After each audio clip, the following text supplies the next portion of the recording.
Welcome friends self अध्ययन पर।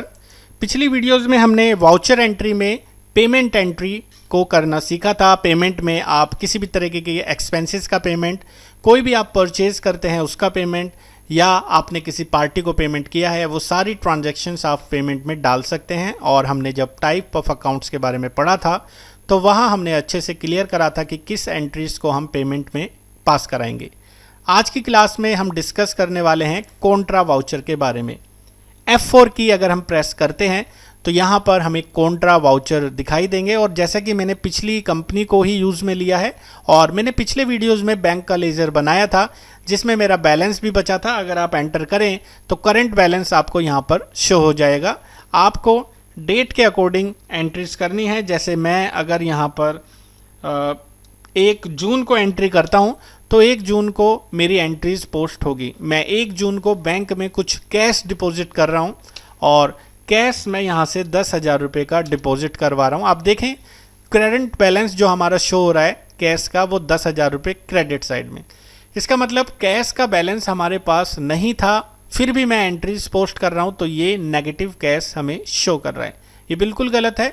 सबसे पहले हमें कैश का ओपनिंग बैलेंस डालना होगा। अगर हमारी पिछली जो फाइनेंशियल ईयर है उससे हमारा कैश का बैलेंस हमें मिला था, जो अमाउंट भी, जैसे सपोज 50,000 रुपये मैं मान के चलता हूँ कि हमारा पिछले फाइनेंशियल ईयर से 50,000 रुपये हमारा कैश का बैलेंस बचा था, उसमें से मैं 10,000 रुपये बैंक में डिपॉजिट करवा रहा हूँ। तो इस तरीके से बैंक में डिपॉजिट करते हुए हमारा ये अमाउंट बैंक में बढ़ जाएगा। जो भी हमारा प्रीवियस अमाउंट था 12,000 का, वो अब 10,000 रुपये और बढ़ चुका है और बैंक में हमारा 22,000 रुपये की एंट्री सेव हो रही है।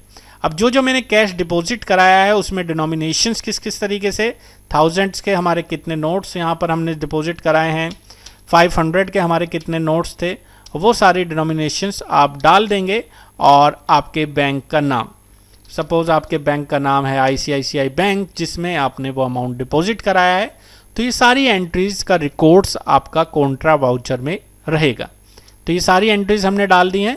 सपोज हमने कुछ 10 जून को पैसा वहाँ से विड्रॉ कर लिया और 10 जून को जब हमने पैसा विड्रॉ किया तो हमें अब अपोजिट एंट्री करनी है। कैश हमारा क्रेडिट हो रहा है जो कि हमें बैंक के रूप में लेना है क्योंकि हमने विड्रॉ करा है बैंक से।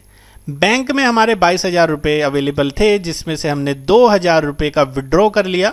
और विड्रॉ जब हमने किया तो वो हमने बैंक में जाकर कैश के रूप में या पेटीएम के रूप में, कैसे भी हमने विड्रॉ किया है, वो पेमेंट मोड हमने यहाँ पर पास कराया। और आप देखेंगे कैश का बैलेंस अब बढ़ चुका है और बैंक का जो करंट बैलेंस था वो कम हो चुका है।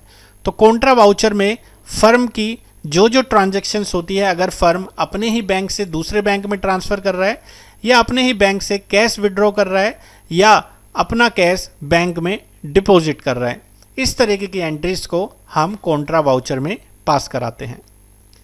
तो आज की क्लास में हमने कॉन्ट्रा वाउचर के बारे में सीखा।